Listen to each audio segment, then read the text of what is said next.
자,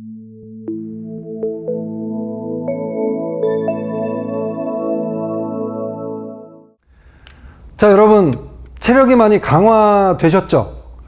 이제 본 게임 뛰실 수 있게 되었을 거예요. 축구로 비유를 하자면 그러니까 몸이 완전히 좋아진 손흥민이 되었다 이렇게 생각을 하시면 됩니다. 이제 자신 있게 본 게임을 뛰세요. 자, 이제 본격적으로 파트 3부터 이제 실전 문제 들어가는 거예요. 우선 파트 3에서는 의수문 실전 능력을 강화하기 위해서 그 중에서도 모듈형 있죠? 교과서. 그 첫 번째 패턴에 있는 문제죠.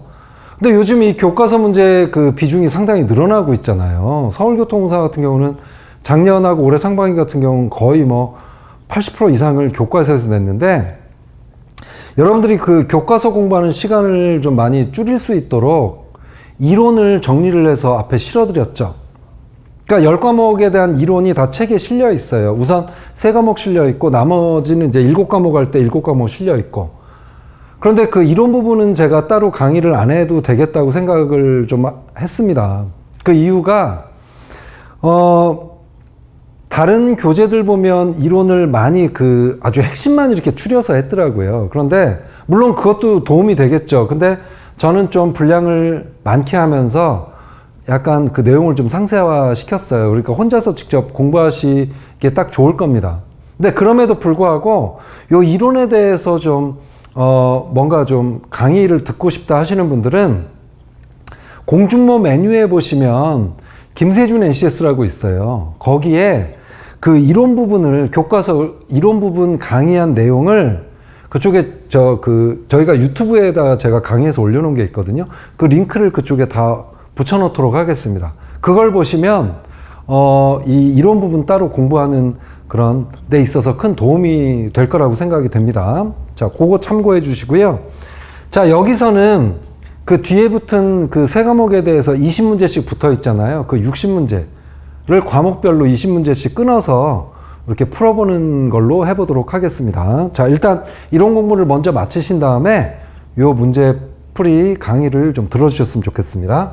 우선 이번 영상에서는 의사소통 능력 20문제 하도록 하겠습니다. 일단 우리 교재로 172페이지 되겠습니다. 172페이지 펴주시고, 자, 우선 1번 보겠습니다. 문서 작성 원칙이나 주의사항으로 가장 알맞지 않은 것. 의미 전달에 문제가 없다면 가능한 문장을 짧게 만들고, 실제로 기업에서 쓰는 문서들 이렇죠. 짧죠. 문장이 길지 않죠. 그러니까 여러분들도 자기소개서 역시 회사의 공식 문서이기 때문에 한 문장을 길게 쓰시면 안 돼요. 평가자가 여러분들 상사가 되실 분들이라 평가자들이 싫어하죠, 그런 걸. 또 문장 표현에서 미사여구를 자제한다. 이게 뭐냐면 수식어예요, 수식어. 그러니까 기업의 문서는 수식어를 집어넣으시면 안 돼요. 다 구체적으로 숫자 이런 걸 집어넣으셔야 됩니다. 이거 맞는 얘기고요. 우회적인 표현이나 현혹적인 문구는 되도록 쓰지 않도록. 이거 맞아요. 기업의 문서는 팩트만 쓰는 거예요. 문서임이 전달에 그다지 중요하지 않은 경우는 한자 사용을 자제하고. 이거 조심하세요. 많은 사람들이 기업에서 쓰는 문서는 기성세대들의 주도하는 조직이기 때문에 한자를 많이 쓰겠지 생각을 하는데 한자 자제하는 게 좋습니다. 이거 아주 중요하고요. 사용하더라도 상용 한자의 범위 내에서 사용하는 것이 좋다. 이게 중요해요. 이거 맞는 얘기예요.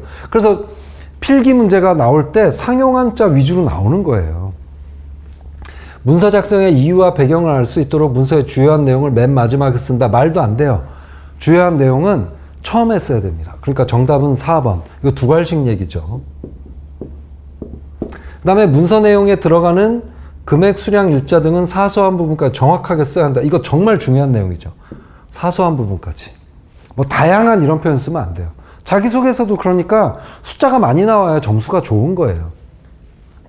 다음 2번 볼게요. 문서 그 종류에 따른 문서 작성법 보면 설득력은 기획서 이렇게 반드시 연결해서 우리가 암기를 하셨으면 좋겠습니다. 이런 거에 시간을 많이 들일 필요가 없죠. 그러니까 설득력, 기획서하고 5초 내에 치고 넘어가야 돼요. 이런 문제는. 그 다음에 공문서를 작성할 때 유의사항으로 볼 수 없는 것. 공문서는 뒤에 보면 공문서 형식이 있어요. 그때 가서 좀 더 자세하게 말씀드릴 텐데 공문서는 뭐죠? 외부로 나가는 거예요, 외부. 그리고 보통 한 장이에요. 공문서의 내용은 한 장에 담아내는 것이 원칙이며 결론을 먼저 써야 된다. 좋지요. 외부로 전달돼 맞지요.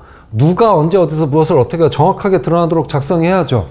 이 문서는 누가 쓴 거야? 이거 모르면 말이 안 되죠. 그죠? 본문의 내용의 마지막에 반드시 끝자. 이거 정말 중요해요. 끝이 없으면 공문서가 완성된 게 아니에요. 내용이 끝났다 그러면 반드시 끝 이렇게 해야 돼요. 첨부물이 있을 경우 붙임 표시문 다음에 끝자를 써요. 이거 아주 중요해요. 이거 외워둬. 정말 중요해요. 문서의 전체 내용이 한눈에 파악되도록 맨 앞에 체계적으로 목차를 구성한다. 통보서, 공문서는 한 페이지라니까요. 기획서나 이런 거는 길죠. 그때는 목차를.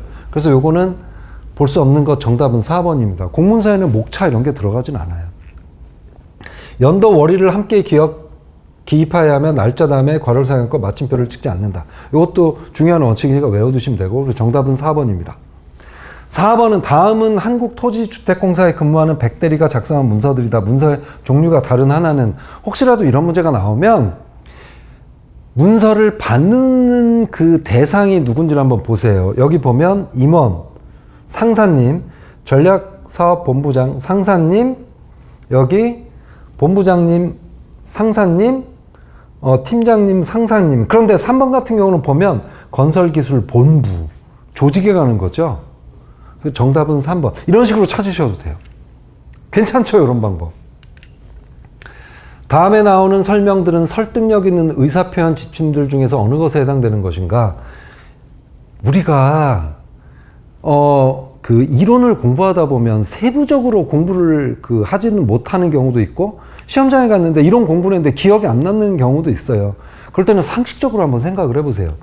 미지근한 물에 손을 담그기 전에 뜨거운 물을 만졌는지 차가운 물을 만졌는지에 따라 차갑거나 뜨겁게 느껴질 수 있어요. 여러분들, 예를 들어 얘가 좀 차가워. 그런데 완전 차가운 얼음에다 손을 댔다가 얘 대면 얘가 차갑게 느껴지지 않아요. 따뜻하게 느껴져요. 근데 완전히 뜨거운 물에 담갔다가 얘에다 손을 대면 더 차갑게 느껴지겠죠. 이런 걸 뭐라고 하겠어요? 이런 게 대비 효과잖아요. 그러니까 상식적으로도 풀 수 있는 문제들이 많아요. 그러니까 내가 교과서에서 안 본 거네, 아이 포기하자 이렇게 생각하지 마세요. 다 NCS 직업기총력 교과서에 있는 내용은요, 우리가 이미 다 갖추고 있는 거야. 그러니까 포기하지 마세요. 6번은 정말 중요한 거예요. 이게 정답은 5번인데요. 샌드위치 화법이 이거잖아. 샌드위치가 이렇게 식빵 밑에 부드러운 쿠션 같은 걸로 깔고 여기에 햄을 집어넣잖아요. 핵심은 햄이야.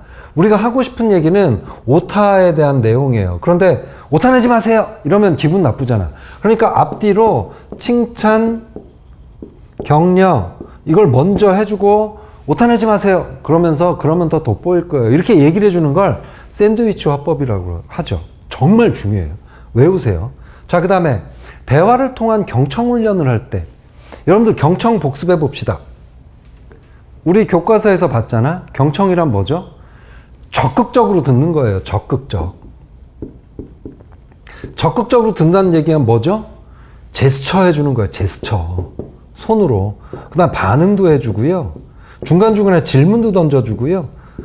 끝나고 나서 중간중간에 요약도 해주고. 이게 무슨 얘기냐면 친구가 막 나한테 오늘 힘든 얘기를 해. 야, 나 요즘 필기 점수가 안 나와서 힘들어 죽겠어. 그럴 때 아우, 아니 뭐 이런 거 있잖아. 제스처 이렇게. 아유, 너 힘들겠다. 어머, 웬일이니? 뭐 이렇게 해주는 거 있잖아. 그 다음에 입으로도 그냥 말 안 하고 그냥 이러면 좀 이상하잖아요. 그러니까 웬일이니? 이렇게 말을 하는 거와 같이 이렇게 제스처를 하면 자연스러운 것처럼 아유, 힘들겠구나. 이런 얘기. 그러면서 아유, 어떻게 해서 요즘 그렇게 점수가 안 나오니? 질문도 중간중간에 해라는 거예요. 그냥 무작정 듣지 말고 또 아유, 그래서 네가 요즘 힘든 게 이 필기 때문이라는 거지 뭐 이런 얘기도 해주고. 근데 적절하지 않은 거, 상대방이 하는 말에 주의를 기울일 때는 상대방의 얼굴, 몸의 움직임, 호흡하는 자세, 말의 어조, 억양, 소리 크기까지도 귀를 기울여야 돼요. 그러니까 적절히 듣는 건 말소리만 듣는 게 아니라 막 다 들어주려고 막 귀를 이만하게 열어놓고 한다는 거죠. 이거 맞는 얘기고요. 상대방이 말을 할 때 상대방과 함께하고 있다는 걸 알려주기 위해 언어적, 비언어적 표현을 하는 것이 좋다. 언어적, 언어적, 이런 거 질문 요약, 비언어적, 이런 반응, 제스처, 이런 거죠. 이거 맞죠?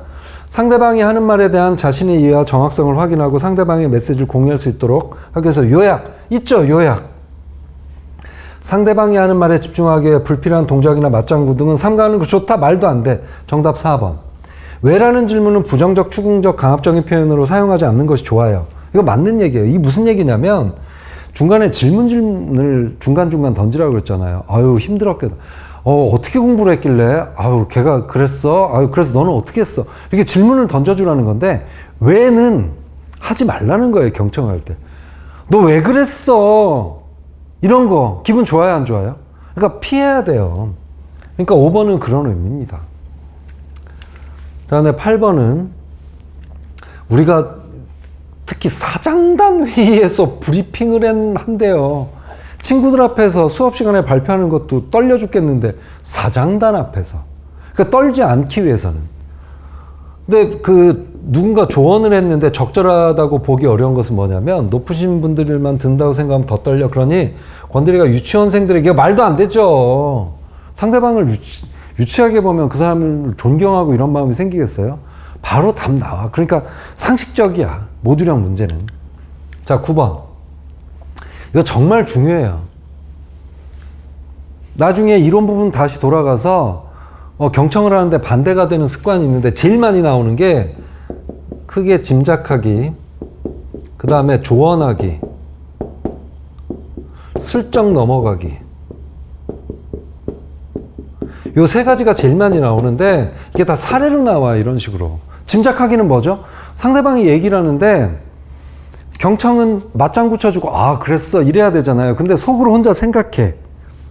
요즘 무슨 좋은 일이 설색이 왜 이리 좋아지는 거야? 그러면 경청을 한다 그러면 아 그래? 고마워. 내가 그렇게 좋다는 거지? 이게 경청이잖아요. 근데 그런 말은 안 하고 이 사람 갑자기 나한테 왜 그러지? 내가 우스워 보여서 그런가? 아니면 나한테 뭔가 잘못한 게 있나? 아니면 뭐 돈 빌리려고 그러나? 혼자 생각하잖아요. 이게 짐작하기야. 조언하기는 뭐냐면요. 말 그대로 조언하는 거예요. 친구가 속상해가지고 왔는데 내가 너 그럴 줄 알았어. 그러니까 다음부터 좀 잘해. 이러면 여러분들 싫죠? 그게 조언하기야. 슬쩍 넘어가기는 뭐냐면요. 친구가 나한테 좀 불편한 얘기를 해. 야, 너 좀 이런 것 좀 고쳤으면 좋겠다. 넌 왜 이렇게 애가 지각을 많이 하니? 그럴 때 경청은 뭐야? 아, 그래? 미안해. 내가 그렇게 많이 했구나. 이래야 되는데 아, 지각 변동이 있는 것 같아. 야, 어서 이 자리를 피하자. 이런 말도 안 되는 아재 개그를 하면서 이 상황을 막 모면하려고 하는 거. 이런 게 바로 슬쩍 넘어가기가 되겠습니다. 10번. 또 경청이 나오네. 왜 자꾸 경청이 나오죠? 경청이 중요하니까 이렇게 많이 냈어요. 다음은 경청에 대한 설명이다. 잘못된 설명. 이제는 맞출 수 있겠지. 경청이란 다른 사람의 말을 주의 있게 들으며 공감하는 능력이고 경청은 대화 과정에서 당신에 대한 신뢰를 쌓을 수 있는 최고의 방법이야. 맞아요. 100% 공감해주고 막 위로해주고 이러는데 얼마나 신뢰가 쌓이고 그러겠어요. 우리가 경청하면 상대는 본능적으로 안도감을 느끼고 경청은 우리에게 무의식적 믿음을 갖게 돼요. 실제 그렇죠. 잘 들어주는 사람한테 그 마음을 준다고 하잖아요. 그러니까 누구 말을 들어주는 것 자체가 정말 대단하다고 해요. 실제로 제가 친한 분 중에 이렇게 예를 들어서 막 힘들어가지고 극단적인 선택을 하려고 하는 분들이 계시잖아요. 근데 그분들이 마지막에 이렇게 전화를 해가지고, 이렇게 막 얘기할 수 있도록 그러는 전화도 있죠. 무슨 사랑의 전화 이런 게 있잖아요. 그런데 이분이 전화를 받아보면, 저 막 죽고 싶어요. 막 이래서 힘들어요. 그러면 이분이 그냥, 예, 그러시구나. 얼마나 힘드세요. 요 정도만 해줘도 마지막에 이런데요. 다 해결됐습니다. 저는 힘을 얻었어요. 들어주셔서 감사하고요. 좋은 말씀 해주셔서 감사합니다. 좋은 말씀이 뭐야? 그냥 맞장구 쳐준 건데. 그럼에도 불구하고 그 극단적인 생각을 접는 경우가 많대요. 그러니까 들어주는 것 자체가 사람을 살리는 일이에요. 근데 거기에다 대고 맞장구도 쳐주고 이러니 얼마나 좋은 거겠어요? 이거 맞는 거죠. 자기 말을 경청해주는 사람을 좋아하기도 하고 싫어하기도 한다? 말도 안 돼. 잘 들어주는데 왜 싫어해? 막 내가 이런 거야. 김세준이 친구한테 야, 나 요즘 힘들어 죽겠다. 오늘 내 얘기 좀 들어줘. 그래가지고 이제 얘가 들어줄게 해가지고 막 얘기를 했는데 얘가 막 내 얘기를 다 들어준 거예요. 그런데 다 듣고 나서 응, 나 너 싫어. 이런 일이 발생할 수 있나요? 말도 안 되지. 그러니까 정답은 3번. 4번 경청을 하면 상대방은 매우 편해서 말과 메시지 감정을 아주 효과적으로 전달하게 돼. 맞아요. 경청은 코칭 과정에서 매주 기묘하게 활용된다. 요거는 제가 대인관계 능력 때 좀 더 다시 한번 말씀을 드리겠습니다. 코칭에서는 경청이 핵심이거든요. 어쨌든 이건 맞는 얘기예요. 이거 대인관계 능력에 나오죠. 11번 코레일 직원 가불병정문은 직장생활에서 의사소통에 대해 나누고 있는데 옳은 내용을 말하는 사람들로 짝지어진 것은 의사소통은 내가 상대방에게 메시지를 전달하는 과정이 아니라 상대방과의 상호작용을 통해 메시지를 다루는 과정. 정말 좋아.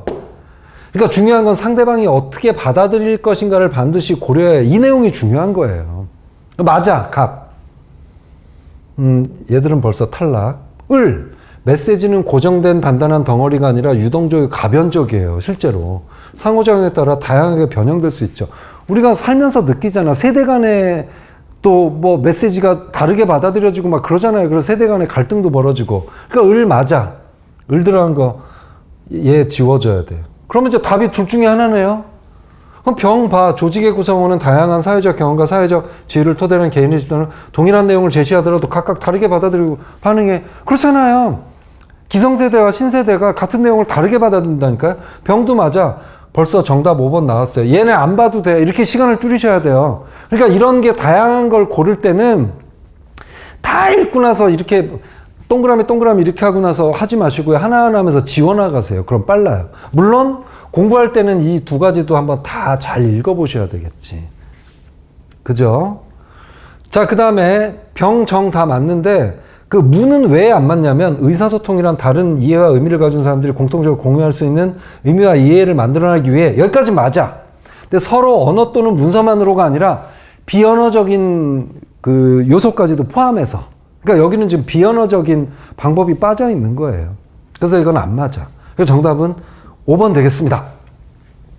그 다음에 설명은 효과적인 경청 방법들 중에 상대방이 말한 거에 대해서 당신이 이해하기에 뭐 얘기한 거에 대해서 내 얘기에 반응하는 거잖아요. 2번. 상식적으로도 풀 수가 있어요. 공문서 나왔다. 공문서. 이거예요. 이게 꼭 있어야 돼. 끝. 목차가 여기다 어디 들어갈 수가 있겠어요. 이걸 목차라고 생각하시면 안 돼요. 그냥 부친문서에 대한 내용을 알리는 거지. 이건 목차가 아니에요. 목차는 전체적인 내용에 대한 요약이잖아요. 자, 그래서 이건 어쨌든 공문서예요. 한 장에 담아내는 거 맞죠? 정부기관이 일반 회사 또는 단체로부터 접수하는 문서 및 일반 회사 정부기관을 상대로 하는 사업을 진행할 때 작성하는 문서도 포함된다. 공문서 맞아요. 엄격한 규격과 양식에 따라 정당한 권리를 가진 사람이 사장님 명의로 나가는 거예요. 그러니까 정당한 권리를 가지고 엄격한 거에다가 권리를 가진 사람이 작성을 해야 되겠죠. 맞아요. 대내문서 아니에요. 대외문서예요. 이 대내문서는 이건 대외문서죠. 공문서는 밖으로 나가는 거잖아요. 그러니까 대내문서라는 게 잘못돼. 정답 4번. 최종 결제권자의 결제가 있어요. 최종 결제권자는 항상 회사에 제일 높으신 분이잖아요. 이분 명의로 나가는데 이분 꼭 보여드려야지. 결제가 있어야 문서로서의 기능이 성립된다. 이런 식으로 이해를 하시면 되겠습니다. 자, 14번입니다. 경청훈련을 할 때 여러 가지 그 사항들을 고려해야 하는데 다음에 제시된 사항은 경청훈련 시 고려 사항들 중 하나예요. 딱 이거 보면 여기서 핵심 단어는 개방적인 질문이거든요. 개방적인 질문은 그러니까 열린 질문하고 닫힌 질문이 있어요. 여러분들 평상시 살면서 질문 참 많이 하잖아요. 근데 우리가 하는 질문들 중에는 이 두 가지 종류가 있는 거예요. 여러분들 어떤 때는 열린 질문을 하고 어떤 때는 닫힌 질문을 할 거예요. 그러니까 개방적인 질문은 열린 질문을 얘기하거든요. 열린 질문이란 게 뭐냐면 상대방이 뭔가 생각하고 답을 하도록 하는 거. 뭐 어떻게 할 거야? 공부 어떻게 하면 점수가 오를까? 이런 게 열린 질문이고요. 닫힌 질문은 yes 아니면 no로만 답을 할 수 있는 거. 공부 열심히 할래? 안 할래? 이런 게 닫힌 질문이거든요. 그러니까 여기서는 지금 개방적인 질문을 얘기하는 거기 때문에 1번이 정답이에요. 당신 기운이 없어 보이는군요. 무슨 일이 있어요? 무슨 일이 있어요? 그러면 무슨 일이니까 뭔가 이 사람이 요즘 제가 이런 일이 있어요. 이렇게 많은 얘기들을 하겠죠. 그죠? 근데 2번 당신은 왜 내가 2번하고 5번은 왜라는 질문은 안 좋다고 제가 말씀드렸잖아요. 강압적이기 때문에. 이거는 이제 안 좋은 사례에 해당되는 그 질문 사례에 해당되는 거고요. 앞으로 취업 준비 열심히 하실 건가요? 이게 바로 닫힌 질문이에요. 할게요, 안 할게요. 둘 중에 하나만 답을 할 수 있잖아요. 4번. 당신은 지금 가사분담을 제의하였지요? 4번은 어떤 질문일까요? 상대방의 한 얘기에 대해서 내가 다시 확인하는 질문이죠. 그러니까 개방적인 질문은 정답은 1번입니다. 자, 15번은 맞춤법 나왔네. 맞춤법상 오류가 없는 문장. 이거는 이제 잘 외우셔야 되는데, 이제 외워야 돼. 자, 각오가 돼 있어요. 요게 잘못됐어요. 1번은. 그러니까 이게 항상 헷갈리잖아. 요렇게 생각하세요. 되어 아니면 돼야. 둘 중에 하나예요. 그냥 홀쭉이 돼만 쓰면 안 돼. 이 홀쭉이 돼를 쓰려면 뒤에 꼭 어가 붙어 있어야 돼요. 그러니까 얘는 맞으려고 그러면 되어 있어요. 혹은 요 애가 붙은 됐어요. 이렇게 둘 중에 하나를 써야 되죠. 그러니까 얘는 어가 빠져 있어서 잘못됐습니다. 자, 2번은 요 왠지는 무조건 이거라고 외워두세요. 왠지 요걸로 외워두시고요. 3번은 요 웃사람, 요거는 윗사람이죠. 윗사람. 자, 근데 이거 어떻게 그 웃을 쓸 때도 있고 윗을 쓸 때도 있는데 어떻게 구분을 하면 되냐면 아래가 있으면 윗을 쓰는 거예요. 없으면 웃을 쓰는 거예요. 그런데 윗사람, 아랫사람, 아랫사람이라는 말이 있잖아요. 그러니까 윗사람 쓰는 거예요. 그래서 이게 윗이 돼야 돼요. 4번은 맞는 거고요. 5번은 바램, 이게 바람이 돼야 돼요. 그러니까 바램은 색이 바래다 할 때 여기에다 미음을 붙인 거거든요. 명사형으로 만들려고. 그러니까 안 맞죠. 바라다, 바람 이렇게 돼야 돼요. 자, 이거는 요 대거든요. 요거는 요 위쪽에 써볼게요. 대하고 대가 있어요. 대는 누구한테 얘기를 들었을 때, 야, 내일 비 많이 온대. 기상청 예보에 따르면 많이 온대. 얘기를 들었으니까. 근데 얘는 내가 직접 목격한 거야. 야, 내가 그 친구 봤는데 정말 멋있대. 할 때는 요거. 이건 간접, 직접. 이렇게 구분하면 되겠습니다. 이런 그 원칙으로 이해를 하시면 맞춤법도 이렇게 어렵지 않으실 거예요. 자, 16번 보면 이거는 이제 여기 보시면 이런 문제도 꽤 나오죠. 요 개설. 그죠? 그 다음에 여기도 보면 질문화가 또 뭐 있죠? 꽤나 요런 거 꽤나 아이죠. 그죠? 그 다음에 여기 보면 여기 일상 쌍시옷이 아니라 그냥 시옷이죠. 그 다음에 요런 거 쌓여. 요 밑에 히읗 받침이어야 되죠. 나머지는 틀린 게 없을 거예요. 한번 읽어보시고요. 그러니까 4개가 되겠죠. 그죠? 그 다음에 이런 문제도 꽤 나와요. 공공기관에서 신입사원으로 근무하고 있는 귀하는 최근 상사님으로부터 이런 지시를 받았는데 이렇게 그래서 지시한 대로 작성을 한 거예요. 그랬더니 상사님이 문서 작성 원칙에 어긋나는 것이 하나 있네요. 이렇게 써요. 수정을 지시하셨어요. 그게 뭘까요? 1번이죠. 정답이 이렇게 길면 안 돼요. 정답은 제목은 문장으로 쓰는 거는 별로예요. 그러니까 핵심을 요약한 2-3단어 정도. 제가 그 해설지에 보면 적절한 사례를 하나를 써놨으니까 그거 한번 참고하시고요. 18번은 이거는 그 정답이 5번인데 여기 보면 뭐 경신, 갱신, 개간, 창간, 공신력, 영향력, 기준, 지표, 구별, 구분, 합계, 집계 이런 것들이 좀 헷갈리는 단어거든요. 그러니까 이것도 제가 해설지에 명확한 의미를 써놨습니다. 특히 이런 경우 같은 경우는요. 빌보드지에서 그 1894년에 뉴욕에서 뭐 됐다고 그러죠? 처음에 할 때는 우리가 창간이라고 하잖아요. 그래서 뭐 이런 식으로 하나하나 확실한 걸 먼저 이렇게 찾아가는 것도 방법이고 어쨌든 요즘은 맞춤법보다는 이런 가로의 안에 어휘를 그 집어넣는 그런 문제가 요즘 꽤 많이 나오죠. 이거는 암기가 아니잖아요. 맞춤법은 암기지만 이거는 평상시 실력이잖아요. 그래도 이런 문제가 늘어난다는 건 여러분들한테 특히 글을 많이 읽어본 사람들한테는 기회가 될 겁니다. 19번 한자성어. 여기 지금 코로나 바이러스 그래서 뭐 여기 지금 뭐 아주 지금 뭐 다 안 좋은 지표들에 대해서 제가 이렇게 쓴 거죠. 그러니까 이게 지금 무슨 상황을 얘기하는 거예요? 위기 상황이잖아요.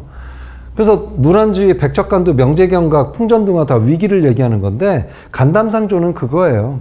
그러니까 그 간과 쓸개를 내놓고 뭐 터놓을 수 있는 사이, 굉장히 친한 사이죠. 믿고 친밀히 사귀는 사이를 얘기합니다. 5번. 이것도 많이 쓰이는 한자죠. 그 다음에 속담 문제도 한번 내봤어요. 그러니까 여기 보시면 3번하고 5번이 있는데 정답은 5번이거든요. 근데 3번 헷갈릴 수도 있어요. 이런 것만 조심하시면 돼요. 여기 보면 중국에서 중국 동북 공정의 거세게 이제 우리가 반발을 했는데 이 내용을 보면 중국이 뭘 먼저 하니까 그때서야 우리가 이미 중국이 뭐 다 해놨어. 그때서야 우리나라가 막 부랴부랴 했던 걸 얘기한 건데 이게 소 잃고 외양간 고친다예요. 그런데 뭐 닭 쫓던 게 지붕 쳐다본다. 이거는 외양간 고치는 건 그래도 고치잖아. 나중에 한 건데 닭 쫓는 거는 이렇게 그냥 쳐다보고 아무것도 뭐 안 하는 거잖아요. 그런 측면에서 정답은 5번이 되겠습니다. 5번. 자, 이렇게 해서 의사소통 모듈형 문제 20문제를 다 풀어봤습니다.